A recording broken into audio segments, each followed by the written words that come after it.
मेरा ख्याल है कि दोपहर तक हमारी तैयारियां मुकम्मल हो चुकी होंगी। एक शख्स को पकड़ने के लिए ये तैयारियां जरूरत से कुछ ज्यादा ही महसूस हो रही हैं। मैंने दबे लफ्जों में कहा, ये देखो कि वो कौन है। अव्वल खान ने कहा, वो हमारी सफों में शामिल ना रहा होता तो शायद मैं भी उसे इतनी अहमियत नहीं देता। वो साजिशों की जिस बैनुल अक़वामी कड़ी से मुंसलिक है, उसकी अहमियत की वजह से मैं उसे जिंदा पकड़ना चाह रहा हूँ। फिर तुम ये भी सोचो कि उस एक आदमी को काबू में लाने के लिए हमें 30 मकानों की मुकम्मल नाकाबंदी करने के साथ कुर्बो जवार की आबादी को भी जहन में रखना है। किसी भी वजह से वहां भगदड़ मच गई तो अल्बर्टो को निकल भागने का मौका मिल जाएगा। वो लाख खतरनाक और वतन दुश्मन हो, मगर हम उसकी गिरफ्तारी के लिए बेगुनाह शहरियों के खून से अंधाधुंध होली नहीं खेल सकते। तैयारियां करते हुए हमें उसके इम्कानात को सामने रखना होगा। वो खालिस तौर पर अव्वल खान का पेशा वराना मामला था, इसलिए मैंने उस पर बहस करने से गुरेज किया और उसे कराची की ताज़ा तरीन सूरत हाल पर लिया। उसके लिए यह बात इत्मीनान बख्श थी कि उसके आदमी मुस्तैदी के साथ हरकत में आए थे और उनके इकदाम के तसल्ली बख्श नताइज सामने आके थे। उसे फोन पर दी जाने वाली अगवा की धमकी की जरा भी फिक्र नहीं थी, क्योंकि जराइम पेशा अफराद की टोली के मुकाबले में उसे अपने आदमियों की सलाहियतों पर पूरा एतमाद था। अल्बर्टो के मुल्क से फरार के सिलसिले में कोई रोकथाम की गई है? मुझे अपने ज़हन में चुभता हुआ वो सवाल याद आ गया जो मैंने अव्वल खान के सामने रख दिया।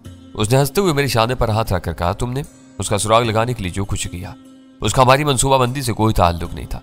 मेरे कमांडर ने सूरत हाल का इदराक होते ही मुल्क से रवानगी के हर इमिग्रेशन कंट्रोल पॉइंट पर आदमी मामूर कर दिए थे।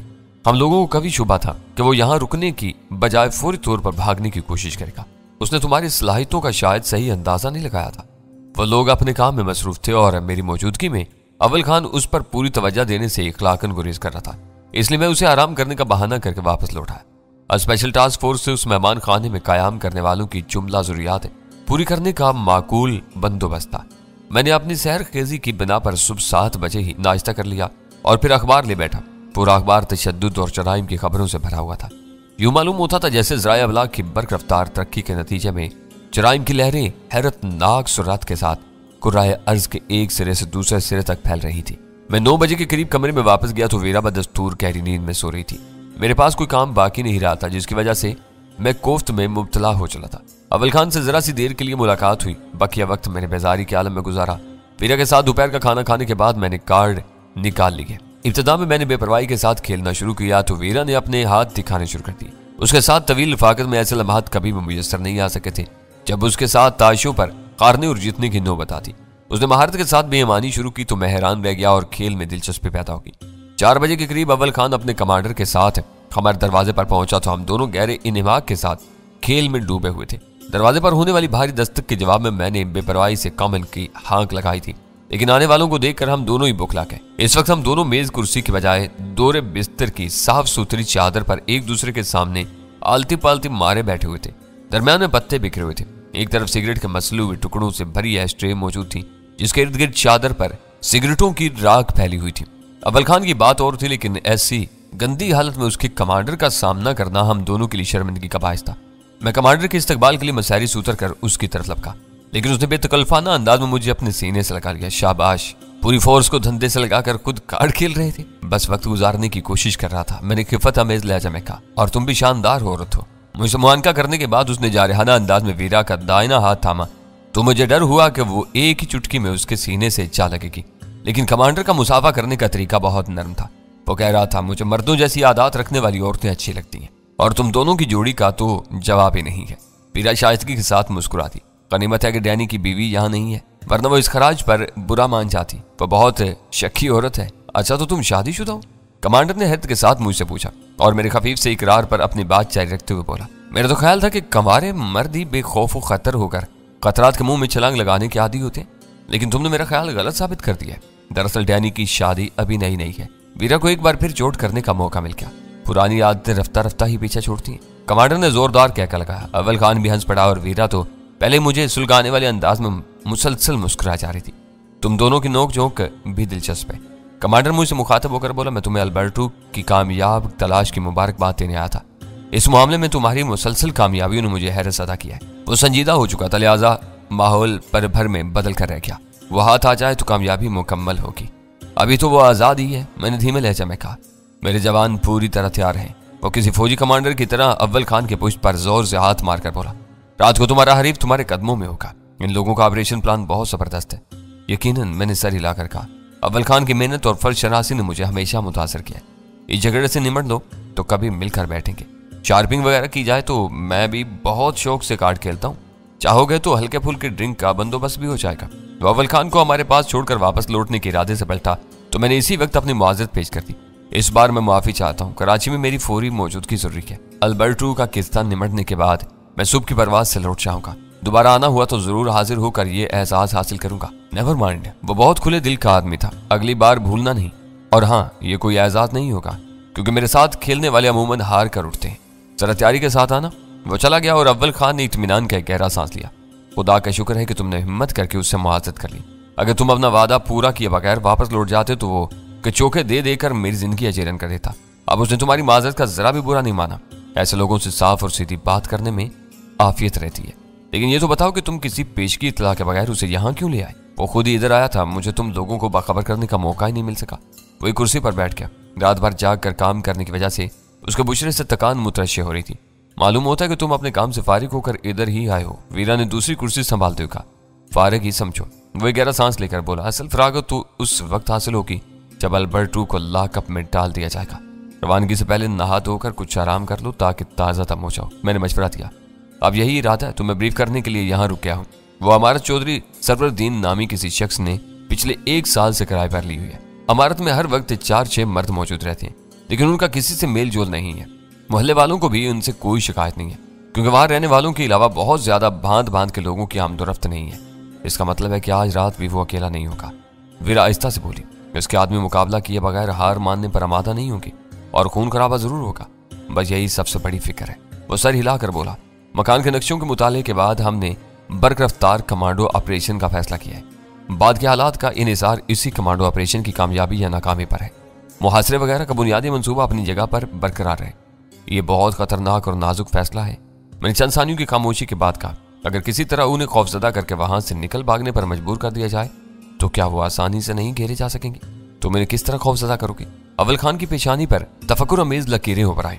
शहबाज खान की सूरत में हमारे पास एक कार आमद मोहरा है। मैंने कहा। बात वाज़ेह नहीं हुई। उसने उलझन अमेज लहजा में कहा, उसे तुम तो छेड़ना ही नहीं चाहते थे।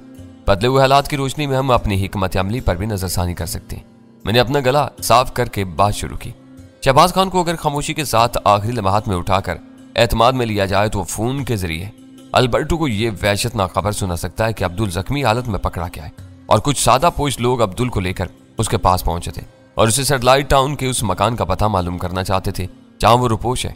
वो कह सकता है कि उनके तशद्दुद के नतीजे में उसने सिर्फ फोन नंबर दे दिया है ताकि जफर के लिए कुछ वक्त हासिल हो सके। यह खबर अल्बर्टो के कदम उखाड़ देगी। फोन नंबर से पता मालूम करने में देर ही कितनी लगती है। वो यकीनन बाहर निकलने की कोशिश करेगा और हम अपनी सहूलत के मुताबिक कहीं भी उसके पूरे गिरोह को घेर सकते हैं। घर के मुकाबले में वो लोग खुले इलाके में ज्यादा देर तक मुकाबला नहीं कर सकेंगे। बज़ाहिर तो ये तजवीज महफूज मालूम होती है। अव्वल खान मुतासर होकर बोला, उनकी किचार में हाथ डालने के मुकाबले में उन्हें बाहर आंख लाना ज्यादा बेहतर होगा। मामला निमटने तक शहबाज को अपनी तहवील में रखा जा सकता है। फिर भी उस तजवीज से मुत्तफिक नजर आने लगी थी। वो एक बेगैरत तलाल है। अल्बर्टो के असल पस मंजर से वाकिफ होते ही हथियार डाल देखा। उसकी तसल्ली के लिए उसे ये लालच भी दिया जा सकता है कि उसने ताउन किया तो उसके कारोबार को नहीं छेड़ा जाएगा। वो इनकार करके अपनी मुकम्मल तबाही का खतरा मोल नहीं लेगा। हम में इत्तेफाक राय हो तो मैं इस तजवीज पर अपने कमांडर की राय भी ले सकता हूँ। इत्तेफाक राय होने से पहले मैं इस तजवीज के एक खतरनाक रद्दअमल का इजहार भी जरूरी समझता हूँ। इन्हें किसी भी इख्तलाफ पर आमादा न पाकर मेरा ज़हन अपनी ही तजवीज़ के नाकदाना तजिज़िये में मसरूफ हो चुका था। वो भी सामने आ जाए तो हमें सही फैसला करने में आसानी हो सकती है। अव्वल खान सख्त तजब्जुब के आलम में मुब्तला नजर आने लगा था। अल्बर्टो का पहला और फितरी रद्दअमल तो वही होना चाहिए जो मैं बता चुका हूँ, लेकिन वह स्पेशल टास्क फोर्स में रह चुका है। अगर उसने हमारी चाल को समझ लिया तो उसे अपने सर पर मंडलाते हुए खतरे को भांप कर वो अपने साथियों समेत पड़ोस के मकानात में घुसकर मकीनों को यरगमाल बना सकता है। अगर उसने उन सबको हलाक करने की धमकी के सहारे फरार होने का फैसला कर लिया तो हम अपनी तमाम तैयारियों के बावजूद उस पर गोली नहीं चला सकेंगे। अगर वो लोग 6 हैं तो वो बहुत आसानी के साथ 10-20 अफराद के किसी कुंबे को अपने खुदकार आछी हथियारों से दहशत ज़दा करके यरगमाली बना सकते हैं। वो हरामजादा यही करेगा। अव्वल खान दांत पीसते हुए गुराया और मैं हैरान रह गया क्योंकि मैंने उसके मुंह से पहली बार गाली सुनी थी। वो शिकारियों के गोल में घिरे हुए भेड़िए की तरह खतरनाक अंदाज में सोचेगा। वो कह रहा था उसने एक बार कुछ बेगुनाह शहरियों पर काबू पा लिया तो मुल्क छोड़ने के लिए भी उनका दबाव डाल सकता है। हम उनके मुतालबात के सामने बेबस हो जाएंगे। एक मुजरिम की गिरफ्तारी के लिए हम किसी बेगुनाह यरगमाली की जान से नहीं खेल सकेंगे। पूरे मुल्क में एक तूफान उठ खड़ा हो जाएगा। तुम जानते बूझते हम दोनों का इम्तिहान ले रहे थे। वीरा चिढ़कर बोली, हरगिज नहीं। मैंने सख्ती के साथ कहा। वो मेरी एक फौरी तजवीज थी जो मैंने तबादला ख्याल करने की नीयत से पेश की थी। जब तुम लोगों ने इसके किसी मनफी पहलू पर गौर नहीं किया तो मुझे खुद ही इसके बकिए उधेड़ने पड़े और एक नई सूरत हाल जहन में आ गई। फिर अब तुम क्या कहते हो? अव्वल खान की आवाज में हल्की सी सर्द महरी दराई थी। इस तजवीज की अफादियत के मुकाबले में खतरा ज्यादा संगीन है। मैंने अपनी ईमानदाराना राय दे डाली। मैं अपनी तजवीज पर अमल कराने के हक में नहीं हूँ। पड़ोसियों को यरगमाल बनाने वाली सूरत तो कमांडो एक्शन की नाकामी के बाद भी रुनमा हो सकती है। वीरा अव्वल खान के मंसूबे के पोस्टमार्टम पर उतर आई थी। कमांडो मुहासरा मुकम्मल होने के बाद हरकत में आ जाएंगे। अव्वल खान ने मेरे जहन में मौजूद बात कही थी। पूरे प्लान में इस बात पर पूरा जोर दिया गया है कि वो मुलहिका मकानात का रुख भी न कर सकें। एक बार खुले मुकाबले का आगाज हो गया तो मेरी मुसल्ला नफरी अंदर उतर कर पोजीशनें लेगी और अमार से बाहर निकलने वाले हर जीरू को गोलियों की बाढ़ पर रख लेगी। ये इम्कान बहुत कमजोर बल्कि दूर अज कार है। फिर तो हम शहबाज खान से फोन कराने से पहले ही इसी किस्म की तैयारियां कर सकते हैं। उसके पास अंदर रहकर मुकाबला करने या बाहर निकलकर मरने के अलावा कोई और रास्ता बाकी नहीं रहेगा। वीरा बोली। फोन मिलने के बाद वो भरपूर तैयारियों के साथ मुनज्जम होकर किसी एक रुख से बाहर निकलेंगे।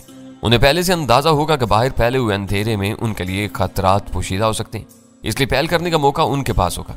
उनके पहले वार में हमारी सफों में दरार पड़ सकती है। हो सकता है कि वो लोग हमारे संभलने से पहले निकल जाएं। अचानक किया जाने वाला कमांडो एक्शन नाकाम हुआ तो अफरा तफरी और बेसरो समानी के आलम में गैर मुनज्जम सूरत में बाहर आकर मारे जाएंगे। जिसके जिधर सींग समाएंगे वो उधर ही भागेगा और मौत के चुंगल में जाके रहेगा।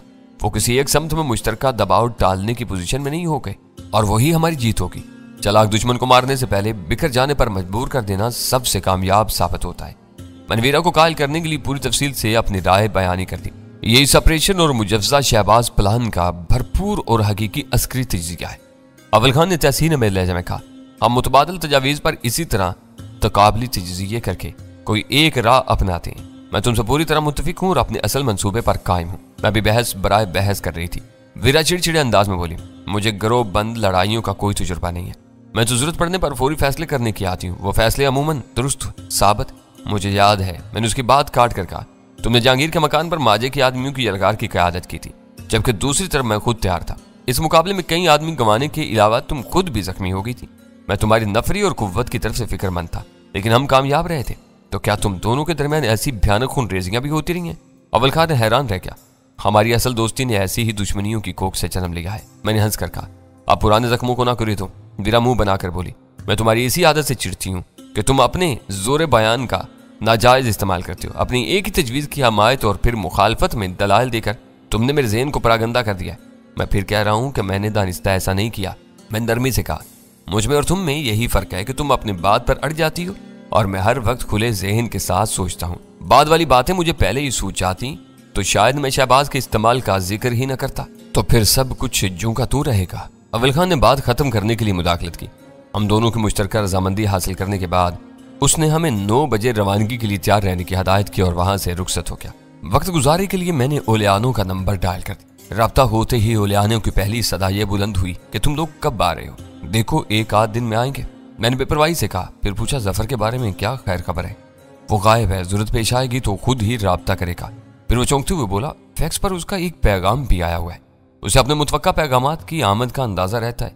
मेरा ख्याल है कि वो आजकल में मुझसे जरूर राब्ता करेगा। क्या पैगाम है? वो इंकिशाफ सुनकर मेरे दिल की धड़कनें तेज हो गई। बिल्कुल सादा कागज पर हिस्पानी जुबान में किसी ने अपनी आमद का बहुत मुख्तसर सा पैगाम दिया है। डियर जफर, एतवार को आ रहा हूँ। तारीख, वक्त, यहाँ परवाज का नाम तक नहीं है। और ये पैगाम कहाँ से भेजा गया है? मेरे ज़हन में हलचल सी पैदा होने लगी थी। ये भी नहीं मालूम, अजीब मुबहम सा पैगाम है। ऊपर जफर का नाम ना होता तो ये समझना दुश्वार था कि वो पैगाम किसके लिए दिया गया है। फैक्स पर तो भेजने वाले का नंबर और नाम वगैरह भी आता है। मैंने हैरत से कहा, सिर्फ इसी सूरत में जब वो मशीन की यादाश्त में डाला गया हो और मशीन की शिनाख्त का बटन आनो। बटन ऑफ कर दो तो कुछ पता नहीं चलता। मेरे लिए वो नई इतला थी और अगर मशीन की मेमोरी में गलत नंबर डाल दिया जाए तो वो वही भेज देगी। मैंने अपनी मालूमात में इजाफे की नीयत से सवाल किया। बिल्कुल, तुम अपनी मशीन से ऐसा पैगाम भेज सकते हो जो मेरी मशीन से भेजा हुआ मालूम होगा, बल्कि तुम गलत कोड वगैरह इस्तेमाल करके ऐसा मकामी पैगाम भेज सकते हो जो अमेरिका से आया हुआ मालूम होगा। मशीन कैसी गजब की क्यों ना हो, इंसान के इशारों की गुलाम रहती। इसी वजह से तिजारती और बैंकारी के मामलात में फैक्स को इस वक्त तक तस्लीम नहीं किया जाता। जब तक कोई मुस्तनद जमानत मुयस्सर ना हो तो मेरे लिए इस पैगाम की एक फोटो कापी रख लेना। मैंने कहा, अगर जफर असल लेने के लिए आ जाए तो वो इसे दे देना। ये पैगाम अहम मालूम होता है। हो सकता है कि ज़ाहिरी अल्फाज की आड़ लेकर कुछ और कहने की कोशिश की गई हो। वो कागज देखने के बाद ही असल बात का अंदाज हो सकेगा।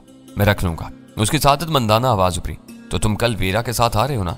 अचानक मुझे याद आया कि मैं अगली सुबह कराची रवाना होने का इरादा कर चुका था। मैंने उसे कहा, मैं आऊं या ना आऊं, वीरा जरूर आएगी, लेकिन ये याद रखना कि वो खूबसूरत और ज़हीन होने के साथ ही मर्द मार भी है।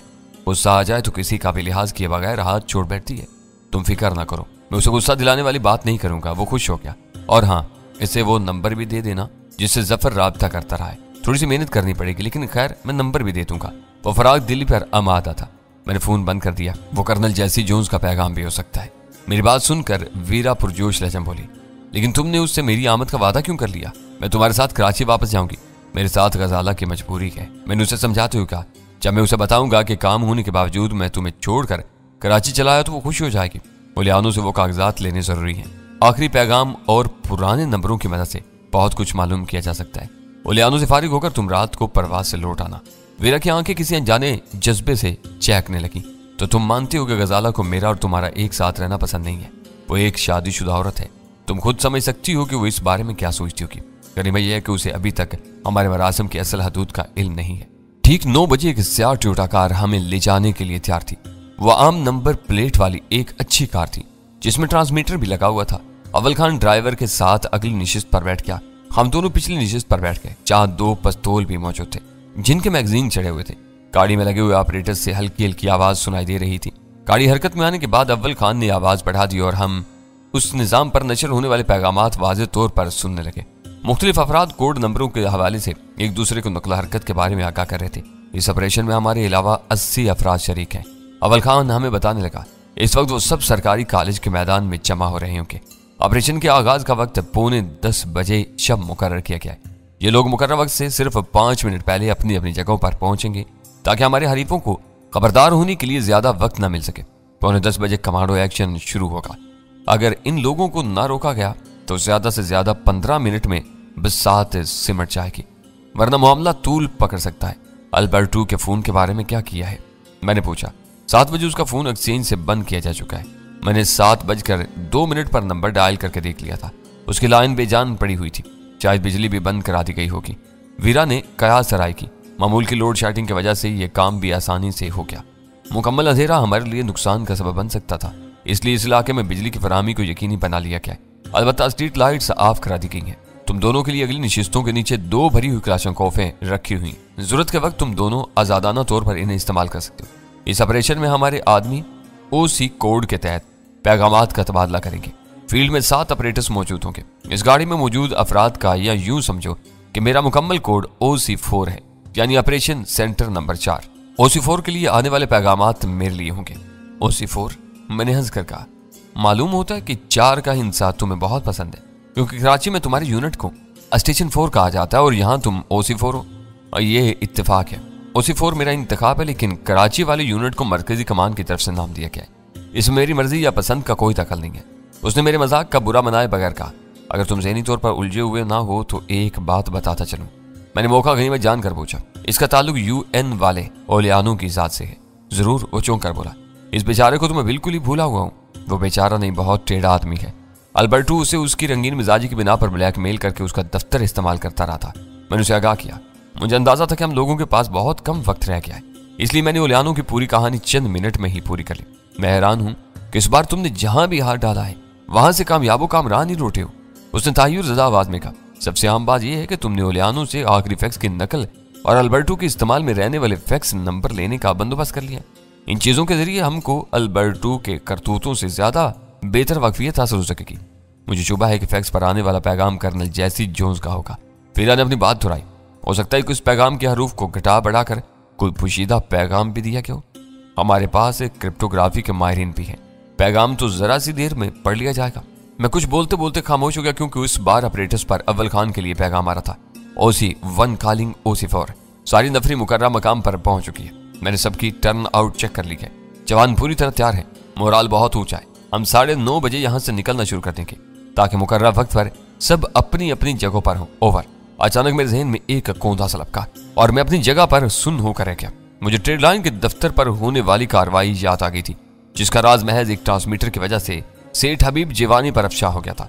हबीब जीवानी का पुलिस के महकमे से कोई ताल्लुक नहीं था, लेकिन एक अयाज अफसर की बदयांती की वजह से वो अहम मवासलाती आला उसकी तहवील में चला गया था कि अल्बर्टो एक मुद्दत तक स्पेशल टास्क फोर्स में अफसरी करता रहा था।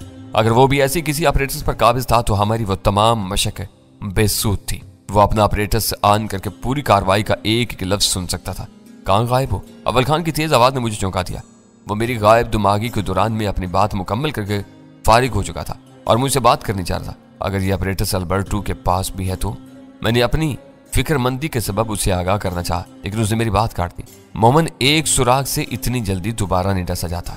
मुझे ट्रेड लाइन वाला तल्ख तजुर्बा याद था। अल्बर्टो एक नहीं बल्कि 3 मुख्तलिफ ऑपरेटर्स अपने साथ लेके आए और उनका इस्तेमाल तर्क कर दिया गया है। आजकल हम आर्मी वालों से मुस्तार लिए हुए सिस्टम से काम चला रहे हैं। उसके फरिश्तों को भी हमारे अज़ाइम की भनक नहीं मिल सकेगी। मुझे खुशी है कि तुम हर बात पर गहरी नजर रखती हो। यह सब हमारी खुशबख्ती और अल्बर्टो की तबाही की अलामत है। आगे का बंदोबस्त ओलियानो कर देगा। अगर वो पैगाम कर्नल जैसी जोन्स का ही है तो पाकिस्तान में कदम रखते ही पकड़ लिया जाएगा। अभी एतवार में कई दिन बाकी है। 10 बजे से 25 मिनट पहले हम मरी रोड पर सेटेलाइट टाउन के करीब पहुंच चुके थे। अगली सड़क से गाड़ी बाएं तरफ मोड़कर तीसरी गली के नुक्कड़ पर लगे हुए दरख्त नीचे रोक लो। अव्वल खान ने ड्राइवर को उस तरह हदायत दी जैसे वहां का चप्पा चप्पा उसका देखा वाला हो। मैं हैरान रह गया। जो ही गाड़ी उसके बताए हुए सुनसान मकाम पर रुकी, वो अभी आता हूं कहकर गाड़ी से उतरा और तेजी के साथ अगली गली में घुसता चला गया। मेरा अंदाजा था कि उसके शहरी लिबास में एक पिस्तौल और उसके 3 फाजिल मैगजीन से ज्यादा और कुछ ले जाने की गुंजाइश नहीं थी। वक्त बहुत धीमे धीमे गुजरता रहा और मेरे दिल की धड़कनें बार बार बेतरतीब होती रही। मैं अल्बर्टो की कमीनगाह के करीब रूनुमा होने वाले हालात का नक्शा अपने जहन में जमाने की कोशिश कर रहा था, लेकिन इस वक्त तक सब कुछ इतना गैर यकीनी था कि मेरे जहन में अधूरे नक्शे बनते और बिगड़ते रहे। OC3 एडवांस पोजीशन दो। ओवर। डैशबोर्ड के खाने में रखे हुए ऑपरेटर से OC1 की मुर्तिश और हिजान अमेज आवाज उभरी। मैंने अपने दस्तवाज पर निगाह डाली तो 10 बजने में 21 या 22 मिनट बाकी थे। लम्हा भर बाद फिजा किसी ताकतवर इंजन की गजबनाक राहट से लर्ज उठी। एक सम से धुएं के मरगोले उड़ाता हुआ एक ट्रक नमदार हुआ और नहायत खतरनाक तेज रफ्तारी के साथ 5वीं गली में घुसता चला गया। तकरीबन फौरन ही उसके इंजन की आवाज मातूम होगी। मैं ये अंदाजा नहीं लगा सका था कि ट्रक रोक दिया गया था या इंजन बंद करके अपने ही जोर में खामोशी से आगे बढ़ता चला जा रहा था। हर पार्टी अपनी अपनी पोजीशन दे। ओवर। OC1 पर हालात के दबाव की वजह से दौरे की सी कैफियत तारी थी। इस वक्त मेरी रिस्ट वॉच में 10 बजने में 20 मिनट बाकी रह गए थे, यानी सब लोगों का पोजीशन पर मौजूद होने का वक्त हो चुका था। OC2 on target sir. Over.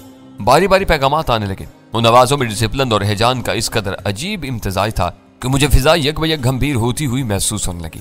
अव्वल खान बदस्तूर गायब था। पता नहीं वो कहां और किस से फिराक में गया था। आवाजों की उस हिजान के सैलाब में मेरे लिए यहाँ बैठे रहना दुश्वार हो रहा है। मैंने वीरा के कान में कहा। मेरे आसाब चटकने लगे हैं। मैं आगे जा रहा हूँ। वीरा ने सख्ती के साथ मेरा बाजू पकड़ लिया। पागल ना बनो, उनमें से हर एक अपनी तयशुदा पोजीशन पर है। अव्वल खान ने अपनी पोजीशन का भी तायुन कर लिया होगा। तुम कहाँ जाओगे? ऐसा ना हो कि बेखबरी में अपनों की ही किसी भटकी हुई गोली का निशाना बन जाओ। मैं भी मुस्तरिब हो रही हूँ, लेकिन हमारे लिए यहीं बैठे रहना बेहतर है। इस वक्त मुझे ध्यान आया कि मैंने अव्वल खान के पास मौजूद नक्शों में दिलचस्पी न लेकर अपने ऊपर बड़ा जुल्म किया था। वो सारा दिन दफ्तर में कागजात और नक्शों में सरकपाता रहा था। शायद उसने अपने आदमियों से इस इलाके का सर्वे कराने के बाद नक्शों पर हर दरख्त, खंबे, मकान और गटर तक के निशानात लगा लिए थे और अपने आदमियों को इन ही निशानियों के सहारे उनकी जगह सौंपी गई थी। यही वजह थी कि उसने इस इलाके में कदम रखे बगैर अपने ड्राइवर को बाएं मोड़ के बाद तीसरी गली के नुक्कड़ पर लगे हुए दरख्त का हवाला देकर मुझे हैरान कर दिया था। मुझे कहीं पड़ी हुई बात भी याद आ गई, जिसके मुताबिक फनून हर्ब में जंगी नक्शा नवीसी और नक्शा ख्वानी की कलीदी अहमियत थी। उन पर अबूर हासिल किए बगैर कोई अफसर अपने सिपाहियों को कामयाबी से नहीं लड़ा सकता था। मैंने वो सब सोचते हुए भी रसवाज को मुसलसल अपने सामने रखा हुआ था। उसकी सेकंड की सुई का हर झटका मुझे अपने दिमाग पर हथौड़े बरसाता हुआ महसूस हो रहा था।